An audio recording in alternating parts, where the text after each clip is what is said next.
විරාමයෙන් අනතුරු අපි නැවතත් ඔබ මුණ ගැහෙනවා. මම ඔබෙන් අහුවොත් ප්‍රශ්නයක් විදිහට ජීවිතේ ඔබට හැමදාටම තියාගන්න ඕන මොන හරි දෙයක් ඉල්ලන්න කියලා. ඔබ මොනවද ඉල්ලන්නේ? මට මේ ප්‍රශ්නේ කවුරු හරි කෙනෙක් යොමු කරොත් මං කියනවා අනේ මට මුළු ජීවිත කාලෙම නිරෝගී සුවයෙන් ඉන්න ලැබුණා නම් හොඳයි කියලා. මොකද අපි කවුරුත් කැමති නෑ බේත් බොන්න. අපි කවුරුත් කැමති නෑ වේදනාවක් ජීවිතේට එකතු කරගන්න. අපි කවුරුත් කැමති සන්තෝෂෙන් ජීවත් වෙන්න. හැබැයි කොච්චර අපි එහෙම ඉන්න උත්සාහ කරත් සමහර විට නේද රෝග පීඩාවන් අපේ ජීවිතේට ඒම හරහා අපේ සතුට ගොඩක් වෙලාවට අපිට නැති වෙලා යනවා. ඉතින් ඒ සතුට ළඟා කරගන්න ඔබට නිරෝගීව ඉන්න පුළුවන්කම තියෙනවා. ඔබ හරියට ඒ දේවල් පිළිපැද්දොත් එහෙම ඒ නිසා ඔබට අවශ්‍ය කරන බොහොමයක් දේවල් පිළිබඳව අපි කතා බහ කරන්න සූදානම්ින් ඉන්නවා. අද දවසේත් සුව අරණ විශේෂාංගය හරහා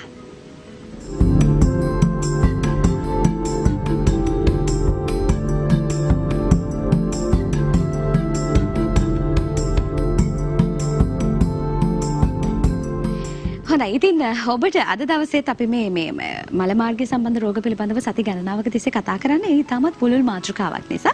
ඉතින් අද දවසේත් ඒ පිළිබඳව කතා බහ කරන්න සුදුසුම කෙනා අපි මැදිරියට කැඳවා ගන්නවා. කොළඹ විශ්වවිද්‍යාලයේ දේශීය වෛද්‍ය ආයතනයේ ජ්‍යෙෂ්ඨ කතිකාචාර්ය, ජ්‍යෙෂ්ඨ උපදේශක වෛද්‍ය ආචාර්ය වෛද්‍ය එල්.පී.ඒ. කරුණාතිලක ආචාර්යතුමන් ආයුබෝවන් සුබදෑසන. දැන් මේ තාමත් පුළුල් මාතෘකාවක් නිසා සහ විශේෂයෙන්ම ඔබ දැනගත යුතු පුංචිම කරුණේ ඉඳලා ඊටම පැහැදිලිව ඔබට ඒ පැහැදිලි කරන නිසා තමයි ටිකක් දින අරගෙන අපි මේ කාරණාව පිළිබඳව කතා කරන්නේ අපේ ආචාර්යතුමන් එක්ක. ඉතින් ඔබට මේ සම්බන්ධයෙන් තියෙන ගැටලු අපි ගොඩක් වෙලාවට දකිනවා. එදත් ආචාර්යතුමා සඳහන් කරපු කාරණාවක් ඔබට මේ සම්බන්ධයෙන් රෝගී තත්ත්වයක් තිබුණත් විටක ඔබේ ප්‍රසිද්ධිය කියන්නේත් නැහැ. ඒ ටිකක් අර අපි රහසිගතව තියාගෙන ඉන්න උත්සාහ කරන මාතෘකාවක්නේ. නමුත් අද දවසේ ඔබට ප්ලෑන්කම තියෙනවා. ඒ සම්බන්ධයෙන් තියෙන රෝග පීඩාවන් පිළිබඳව ඔබට අවශ්‍ය කරුණු කාරණා අපේ ආචාර්යතුමන් ලවා දැනගන්න කතා කරන්න 0115 299 299 මැදිරියේ දුරකථන අංකය ඔබට විවෘතයි. අපි දැන් පහුගිය සතියේ අපි කතා කරා මේ ආචාර්යතුමනි ප්‍රධානම කාරණාව තමයි මල මාර්ගය සම්බන්ධ ගැටලුවක් ඇති වෙනවා නම් මල පහ පිටවීම පිළිබඳව ප්‍රශ්නයක් අපිට එනවා නම් අපි හැමතිස්සෙම හිතන්නේ එක්ක මේ අපි කියන මේ බඩ පොඩක් අප්සෙට් කාපු දෙයක් මොන හරි අවුලක් වෙන්නේ නැති එහෙම කියලා අපි කියනවා. නැත්තම් රෝගී තත්ත්වයක් ගැන කතා කරනවා අපි පැහැදිලිවම කියනවා මේ අර්ශස් වෙන්නේ නැති. ඔය ගැන විතරයි අපි දන්නේ. හැබැයි ඔබතුමා මේ මාතෘකාව කිව්වහම එතනින් එහාට ඒ විහිදෙන බව අපි දැනගත්තා. තවත් රෝගී තත්ත්වෙන් බොහොමයක් තියෙනවා නේද? තියෙනවා පැහැදිලි. ගම් පැහැදිලි. ඒක තමයි අවබෝධ කරගන්නටත් ඕන කාරණේ. ඒක අවබෝධ කරගන්නට ඕන වෙන හේතුව කියන්නේ මොකද? මේ අපිට ඕන වෙන්නේ ලෙඩක් හැදුනොත් ලෙඩේ හොඳ කරගන්නනේ. ඒ ලෙඩේ හොඳ කරගන්නට නම් වෛද්‍ය ක්‍රමයේ ප්‍රතිකාරයක් තියෙනවා. ලෙඩක් හොඳ කරගන්න රෝගයකට ප්‍රතිකාරයක් තියෙනවා. එතකොට ඒ රෝගයට සුදුසු ප්‍රතිකාරය කෙරුවොත් තමයි ඒ රෝගය හොඳ වෙන්නේ. ඉතින් මල මාර්ගය සම්බන්ධව තියෙන රෝග ගොඩයි. අපිට එකක් හිතුණාට එකක් වැඩිපුර කතා කරන නිසා ඕක තමයි මේ තියෙන්නේ කියලා ඒ පිළිබඳ තියෙන අවබෝධය අඩුකම නිසා හිතුණාට ඊට වඩා රෝග ගොඩක් තියෙනවා. ඒ රෝග එක එකට ප්‍රතිකාර වෙනස්. සමහර විට හාත්පසින්ම වෙනස්. පොදුවේ පොඩි ලක්ෂණ වලින් අඩු වෙන්න ප්‍රතිකාර තියෙන්න පුළුවන්. පොදු ප්‍රතිකාර ඒක හැම එකකින්ම ලක්ෂණයක් අඩු වෙන්න පුළුවන්. නමුත් රෝගය හොඳ වෙන්නට නම් ආයුර්වේද වෛද්‍ය විද්‍යාවේ බලාපොරොත්තු වෙන්නේ රෝගය ඒක සහ මුලින්ම හොඳ කිරීම. මේකට අපි කියනවා සරල වශයෙන් නිට්ටාවට හොඳ කරනවා කියලා. එතකොට ඒක ආයේ එන්න බෑ. එහෙමනම් ඒකට ප්‍රතිකාරයක් තියෙනවා. එතකොට ඒ ප්‍රතිකාරය අර්ශස් වලට වෙන ප්‍රතිකාරය අර්ශස් වලත් අර්ශස් වර්ග ගොඩක් තියෙනවා. එක එකට ප්‍රතිකාර වෙනස්. මම එදා කිව්වා අර්ශස් වල ප්‍රතිකාර ආයුර්වේද වෛද්‍ය විද්‍යාවට අනුව තෝරාගන්න තියෙනවා ශල්‍ය ප්‍රතිකාර. විශේෂයෙන්ම අර්ශස් වල 75කටත් වැඩි ප්‍රමාණයක් සුව කරන්නට වෙන්නේ ශල්‍ය ප්‍රතිකාර. හැබැයි මේ ශල්‍ය ප්‍රතිකාර කිව්වහම ආයුර්වේද ශල්‍ය ප්‍රතිකාර කියන්නේ බටහිර තියෙන ශල්‍ය ප්‍රතිකාරයම නෙවෙයි. එතනින් එහා ගිය එක. කෙටියෙන් කියනවා නම් ආයුර්වේදයේ තියෙනවා ශල්‍ය ප්‍රතිකාරී සමහර ඒවා කපලා අයින් කරන්නට ඕන. වැඩිපුර තියෙනවා නම් ඒක කියනවා අපි කියනවා ශස්ත්‍ර කර්මය කියලා. ශස්ත්‍රය කියන සතක්නේ. එකෙන් කපලා අයින් කරන්න ශස්ත්‍ර කර්මික අයින් කරන්නට ඕන. හැබැයි ඒ වගේම සමහර ඒවා තියෙනවා මේවා කපන්න ඕනේ නැහැ. කැපුව සමහරට මේකේ වැරදි අතුරු උපද්‍රව ඇති කරනවා. ඊට පස්සේ ඇති කරන ප්‍රශ්න එතෙන්ට ඊට වඩා හානි කරයි. ඒවට තියෙනවා ශාර ප්‍රතිකාර කියලා. ශාර කර්ම කියනවා අපි ඒවට. සමහර ඒවට තියෙනවා අග්නි ප්‍රතිකාර. සමහර ඒවට තියෙනවා රක්ත මෝක්ෂණ ප්‍රතිකාර. ලේ අයින් කිරීම. ඔන්න ඔය වගේ එතකොට ඒ වෛද්‍යවරයා මේ පිළිබඳ දන්න වෛද්‍යවරයා දන්නවා මේ රෝගයට ප්‍රතිකාර කළ යුත්තේ මෙන්න මේ ප්‍රතිකාර විදිහෙන් කියලා. එතකොට ඒ වගේ අර්ශස් වලටත් ඒ වගේ ප්‍රතිකාර ගොඩක් තියෙනවා. හරි වෛද්‍යවරිය දන්නවා හරි ආයුෂ වර්ගයේ තෝරාගෙන ඒකට ආයුර්වේදික ගොඩක් ඔක විස්තර කරනවා. වාතජ, පිත්තජ, කප්පජ, සන්නිපාත, රක්ත සහජ. ඒ කියන්නේ උපතින්ම ඇතිවන වර්ගයක් තියෙනවා. එතකොට ඒ වගේ ප්‍රතිකාර වෙනස්. ඒ නිසා අන්න ඒවා තෝරාගෙන ප්‍රතිකාර කරොත් රෝගය හොඳ වෙනවා.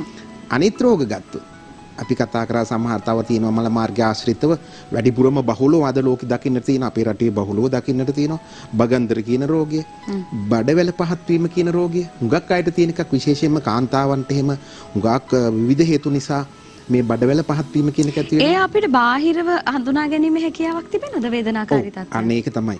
දැන් හුඟක් වෙලාවට හුඟක් අයට සාමාන්‍ය අයට මේ පිළිබඳ හරි විද්‍යාත්මක වෛද්‍ය විද්‍යාත්මක අවබෝධය නිසි ලෙස ලැබෙන්නේ නැති වෙනකොට මේක බොහෝ වෙලාවට අර පොදු සමාන ලක්ෂණයක් දකිනකොට එහෙම එකක් කියලා හිතනවා.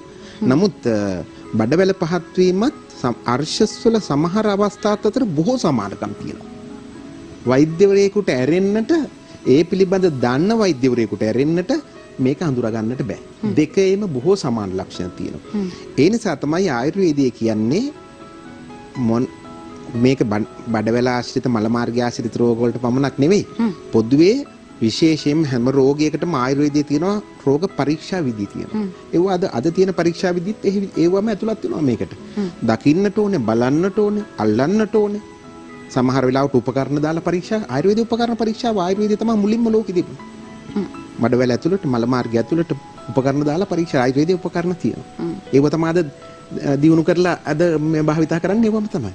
එතකොට ඒව සමහර විට ඒව දැම්මොත් තමයි අපිට ඇඟිල්ලෙන් ඇල්ලුවොත් තමයි එහෙම නැත්නම් අපිට හොඳට ඇරලා බැලුවොත් තමයි ඒ රෝගේ හරියට මොකක්ද කියලා අඳුර ගන්නට පුළුවන්.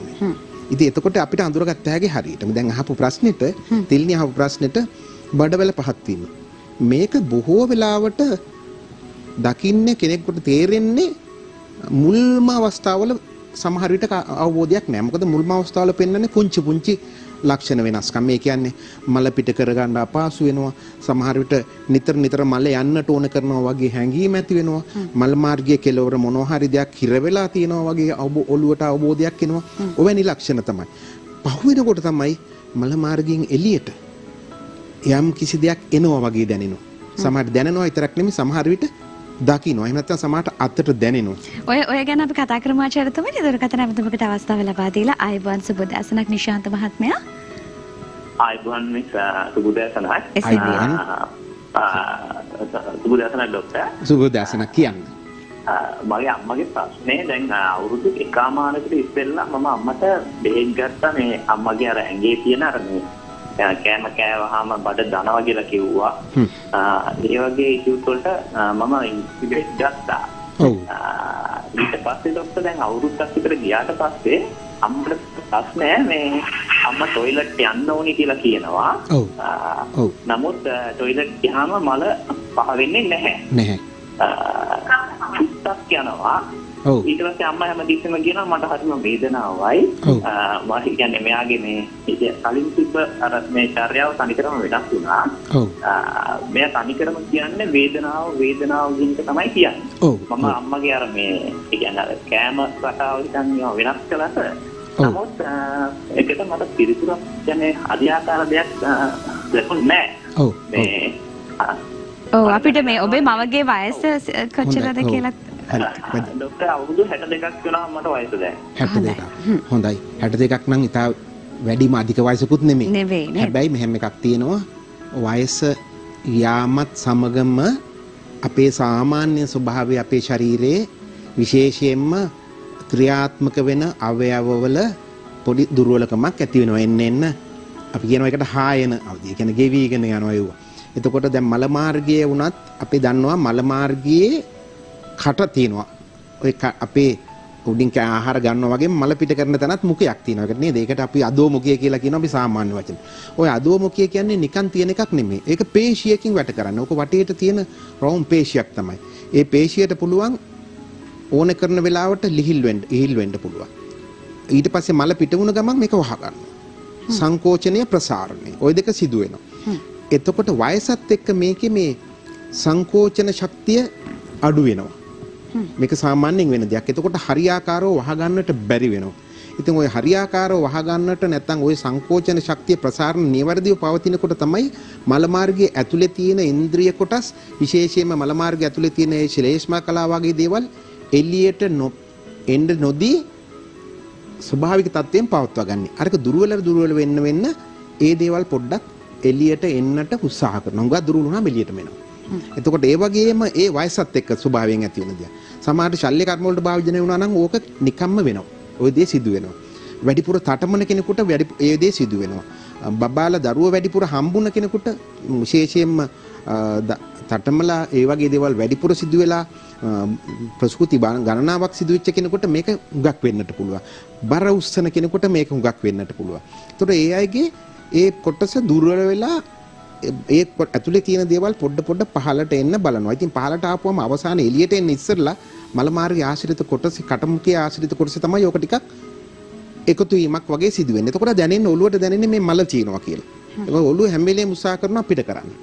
නමුත් පිට කරන්නට මල නැහැ. අමාරුවෙන් තියෙන පොඩි කොටසක් පිට වෙනවා. ඉතින් ඒක දිගට පවත්වාගෙන යනකොට තව තවත් මේක පහළට එනවා සහ වේදනාවක් ඇති වෙනවා. හැබැයි ඔය කරුණත් වෙන්නටත් පුළුවන්. ඒ වගේම තව සමහර විට අර්ශස් වගේ දේවල් ඔය අතර හැදෙන්නට පුළුවන්කම තියෙනවා. ඉතා සරල පුංචි දෙයක් නෙවෙයි.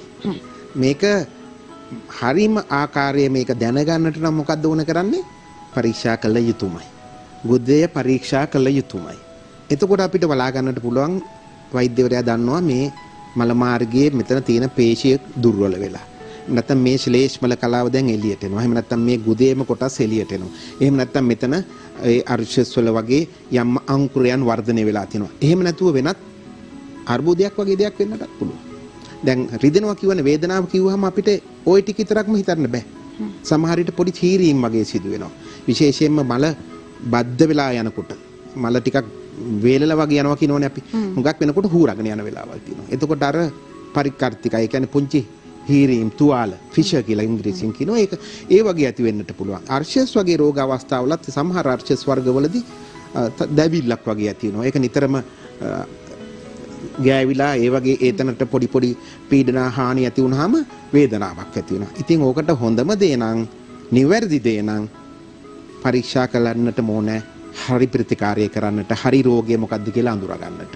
එතකොට ඔක ලේසියෙන්ම දැනගෙන ප්‍රතිකාර කරන්න පුළුවන්. ආයුර්වේදයේ ඔය වැනි තත්ත්වවලට අදාළ ප්‍රතිකාර ඉතා සාර්ථක ලෙස තියෙනවා. හොඳයි. අද දවසේ අපි මේ මල මාර්ගය සම්බන්ධ රෝග පීඩාවන් පිළිබඳවයි කතා බහ කරන්නේ. පසුගිය සතියේ දිගුවක් විදිහට කොළඹ විශ්වවිද්‍යාලයේ දේශීය වෛද්‍ය ආයතනයේ ජ්‍යෙෂ්ඨ කතිකාචාර්ය, ජ්‍යෙෂ්ඨ උපදේශක වෛද්‍ය ආචාර්ය LPA කරුණාතිලක ආචාර්යතුමන් සමගින් අපි කතා බහ කරමින් ඉන්නේ. ඉතින් 0115 මැදිරියේ දුරකථන අංකයෙන් මේ වෙලාවේ හේම මහත්මිය අපිත් එක්ක සම්බන්ධ වෙනවා. අයිබන් සුබ දැසනක් ඔබට. හේම මහත්මිය. ඔව් ඔබේ ගැටලුව අපේ ආචාර්යතුමාට ඉදිරිපත් කරන්න පුළුවන්. කියන්න. වෛද්‍ය නිලධාරීතුමනි. හොඳයි කියන්න. ඔව් මට මේ මීට වසර 35කට වගේ උඩදී දරුත් ප්‍රසූතිය ආසන්න කිට්ටුව මාස 3කට වගේ උඩදී දැනුණා බුද මාර්ගයෙන් එළියට එන ප්‍රමාණයක් පොඩි මේ කොටසක්. ඔව්.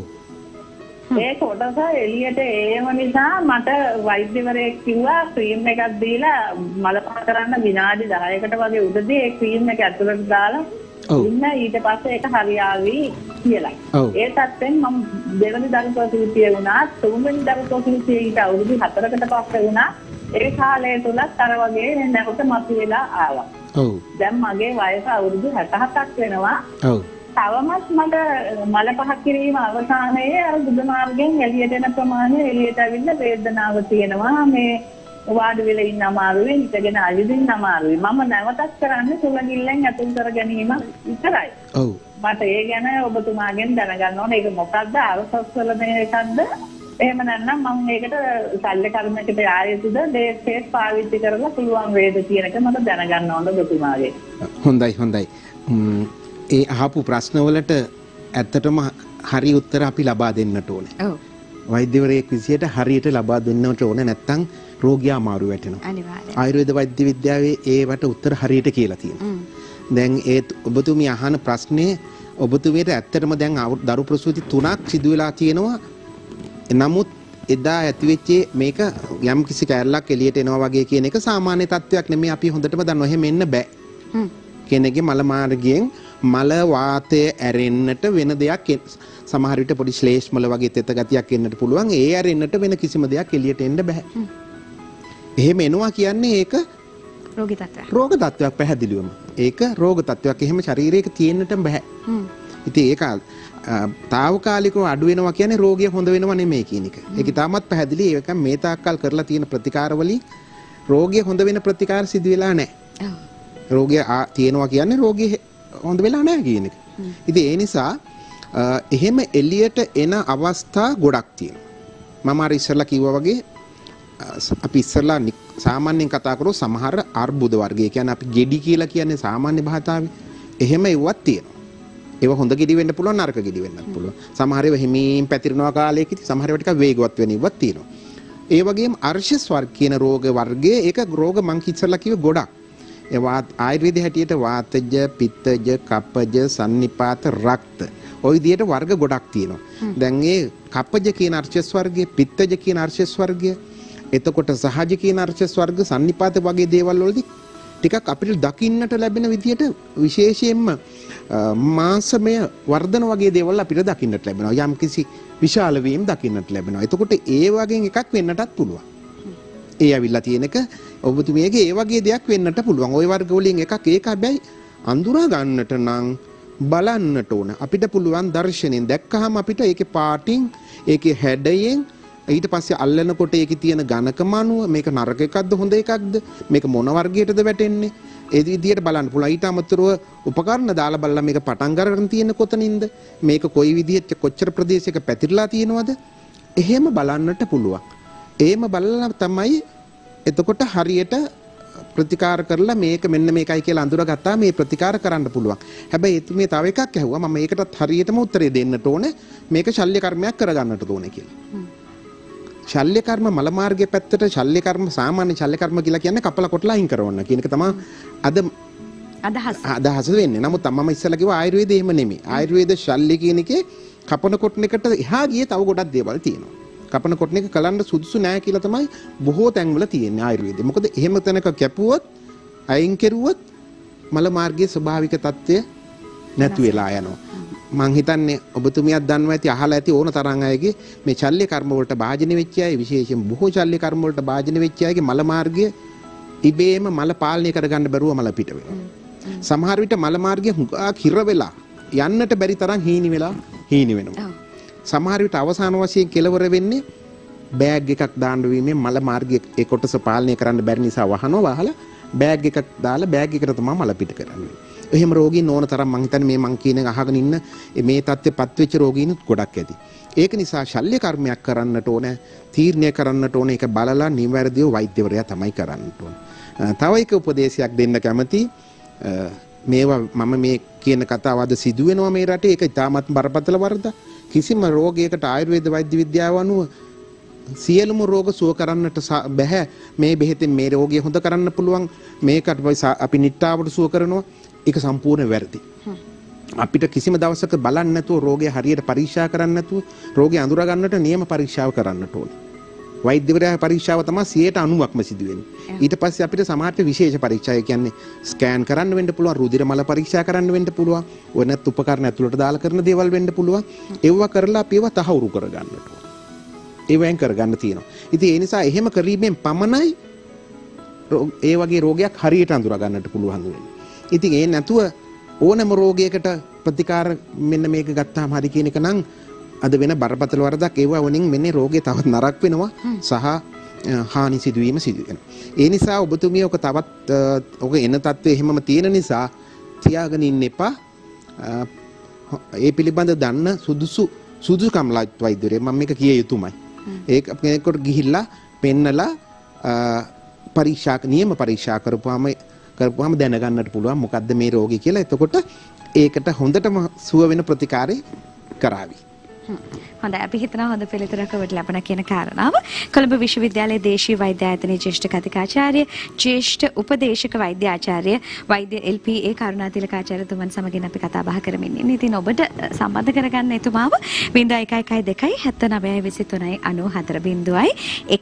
23 94 0112 කියන දුරකථන අංකයෙන් හැකියාව තියෙනවා ඒ පිළිබඳවත් අපි ඔබට මතක් කරනවා. දැන් අපි අර කතාව එක තැනකදී නතර කරා. එතනින් පටන් ගන්න පුළුවන්කම තියෙනවා. හොඳයි අපි නතර කරේ දැන් අර කිව්වේ අරිෂස් කියන රෝග කොටස වර්ගත් එක්ක මේ මල මාර්ගයේ පහත් වීම කියන එක. බොහෝ වෙලාවට ওই දෙක දෙවෙනි අවස්ථාව වගේ වෙනකොට සමාන ලක්ෂණ පෙන්වනවා. රෝගියෙකුට වෛද්‍යවරයාට පුළුවන් ඒක අඳුර ගන්න. රෝගියෙකුට පෙන්වන සමාන ලක්ෂණ කියන්නේ යමක් එළියට එනවා. වැසිකිළියට ගන්නකොට සමහර විට දෙයක් පොඩ්ඩක් එළියට එනවා. ඊට පස්සේ ඒක සමහර විට මුලින්ම නිකම්ම මල පිට වුණාට පස්සේ ඇතුළට යනවා. ඔය අවස්ථා දෙකේදීම වෙන්නට පුළුවන්. අර්ශස් කියන රෝගීදී වෙන්නත් පුළුවන්. බඩවැල පහත් වීම. මොකට කියනවා ආයුර්වේද කියන්නේ ගුද බ්‍රාංශ කියලා. බ්‍රාංශය කියන්නේ පහත් වීම. තියෙන තැනින් පහතට එීමට වෙනත් ඊවතට යාමට උත්සාහ කරනවා කියන එක. එතකොට එහෙම වෙන්න පුළුවන්. තවත් ටිකක් නොසලකා ප්‍රතිකාර නොකර හිටියාම මොකද වෙන්නේ? මේක එළියට එනවා ඇතුළට යන්නේ නැහැ. ඇඟිල්ලෙන් තල්ලු කරගන්නවා. මෙහෙම කරන රෝගීන් අනන්ත අප්‍රමාණ ඉන්නවා. ඒ පිළිබඳව අපි කතා කරමු. දුරකථන අවධමකට අවස්ථාව ලබා දීලා. අයිබෝන් සුබෝදෑසනක් ඔබට. ප්‍රියන්ත මහත්මයා. කියන්න. අයිබෝන් කියන්න. අයිබෝන් වෛද්‍යචාරකතුමනි මට මේ ප්‍රශ්නයක් තියෙනවා. මම මේ පොඩි කාලේ ඉඳලා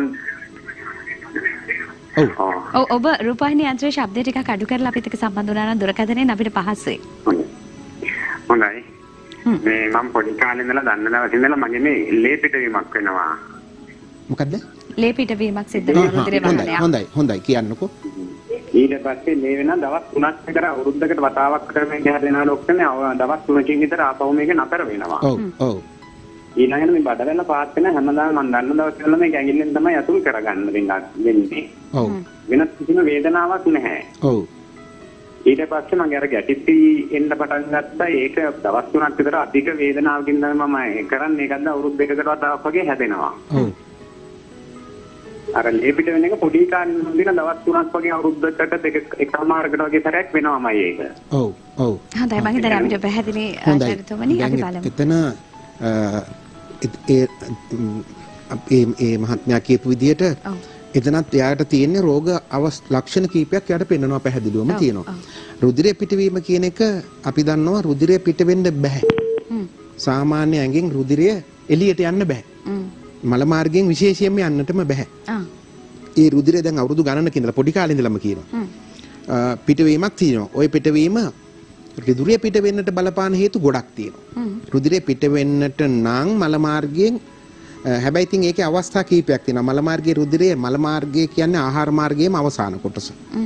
ඔය කොටසෙන් මේ යනවනම් රුධිරය ඒ කියන්නේ පහළ කොටසෙන් රුධිරය යනවනම් රුධිරය යන්නේ අලුත් ලේ විදිහට. තුවාලෙකින් ලේ යනවා වගේ යන්නේ. සමහර විට ලේ යන්නට පුළුවන් ඊට ඉහළින් එනවනම් අපි හිතමු ආමාශය වගේ. උඩ කොටසේ ආහාර මාර්ගය. ඒවා ඊට පස්සේ මලත් එක්ක පිට වෙලා එහෙම යනවනම් අර රතු පාට නැහැ. ටිකක් කළු පාට හුරි. මොකද ඒ රුධිරයේ වර්ණ වෙනස් වෙනවා. ඉතින් නමුත් එතකොට රෝගියා දන්නේ නැහැ මලවලට රුධිරය යනවද කියලා දන්නේ නැහැ. එයා රෝගීන් දන්නේ සාමාන්‍ය අය දන්නේ රුධිරය යනවා කියලා ලේ වගේ යනවනම් අපිට ඇහැට පේන ලේ යනවනම් විතරයි. නමුත් අර රතු පාට නැතුව කළු පාට වගේ ලේ යන අවස්ථාව දිගටම එහෙම මල පිටවීමක් වරින් වර හරි තියෙනවනම් ඒක ඊටත් වඩා නරක අවස්ථාවක්. ඒ කියන්නේ දිග කාලයක් කොහේ හරි රුධිරය යන තැනක් තියෙනවා. මරම ආහාර මාර්ගය තුල තියෙනවා කියන එක. ඉතින් මෙයාටත් දැන් ඒ කියන විදිහට රුධිරය පෙනෙන්නට යනවත් වෙන්න පුළුවන් නොපෙනෙන්නටත් යනවා වෙන්නට පුළුවන්. අපි දන්නේ නැහැ. ඉතින් ඒ කියන්නේ දිගටම මේ රුධිරය යන තැනක් තියෙනවා.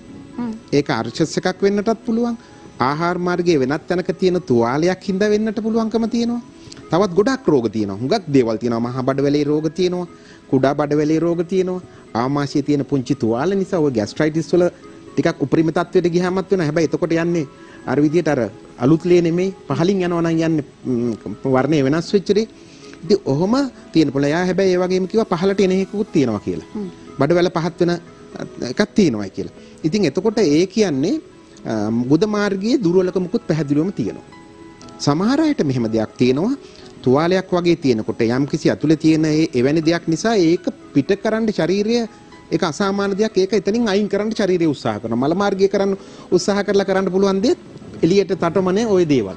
එතකොට ඒක වරින් වර තිබිලා බඩවැල පහත් වීමත් වෙන්නට පුළුවන්. ඒක බඩවැල පහත් වීම අරකේ උපද්‍රවයක් වෙන්නට පුළුවන්. ඉතින් ඕකට හැබැයි ඔකත් පරීක්ෂා කරලා බලන්න පුළුවන්. දැන් ගුද මාර්ගයේ පරීක්ෂා කරපුවාම ගුද මාර්ගයේ ප්‍රමාණයට විතරක් පරීක්ෂා කරලා බලන්න පුළුවන් උපකරණ ඇතුළට දාලා. උපකරණ තියෙනවා ආයුර්වේද වෛද්‍ය විද්‍යාවේ ඒ උපකරණ හැමම තියෙනවා. එතකොට බලපුවාම තුවාල තියෙනවා නම් නැත්නම් වෙනස් ඒ ලේ යන යම් වර්ධන තියෙනවා නම් ඒව බලා ගන්නට පුළුවන්. හොඳයි. එහෙම නැත්නම් විශේෂ පරීක්ෂා වලට යන්න පුළුවන්. ඇතුලේ තව ඇතුලේ ඉහළ කොටස් වල තියෙනවා නම්. ඒ සියලු පරීක්ෂණ සඳහා මම ඔබතුමාට ප්‍රතිකාර ක්‍රම සඳහා අපේ ආචාර්යතුමන් සම්බන්ධ කරගන්න දුරකථන අංකය මම මතක් කරන්නම්. ඔබ මෙවන් රෝගී තත්ත්වයකින් පීඩාවට පත්වෙච්ච කෙනෙක් නම් ඔබට හැකියාව තියෙනවා මේ දුරකථන අංකයට කතා කරලා ආචාර්යතුමන් වුණ ගැහෙන ප්‍රතිකාර ලබා ගන්න. 0112 79 23 94 0112 79 23 94 කියන දුරකථන අංකය හරහා. ඉතින් අද දවසේ මේ මල මාර්ග ආශ්‍රිත රෝග පිළිබඳ කතා බහ අවසන් කරන්නට සිද්ධ වෙනවා. අද දවසේ අපිත් එක්ක සම්බන්ධ වුණේ කොළඹ විශ්වවිද්‍යාලයේ දේශීය වෛද්‍ය ආයතනයේ ජ්‍යෙෂ්ඨ කතිකාචාර්ය, ජ්‍යෙෂ්ඨ උපදේශක වෛද්‍ය ආචාර්ය LPA කරුණාතිලක ආචාර්යතුමන්. ඉතින් බොහොම ස්තුතියි අපිත් එක්ක සම්බන්ධ වෙලා මෙවැනි වටිනා කියන කෙනෙක් නිරන්තරයෙන් කතා බහට ලක් නොකරන මාතෘකාවක් පිළිබඳව කතා කරලා ඒ ලබා දීපු පණිවිඩයට ආයුබෝවන් කියලා සම්බන්ධ. දිනපතා අලුත් වීඩියෝ සහ ප්‍රවෘත්ති නැරඹීමට ඉහත බටන් එක ක්ලික් කර සියත TV subscribe කරන්න.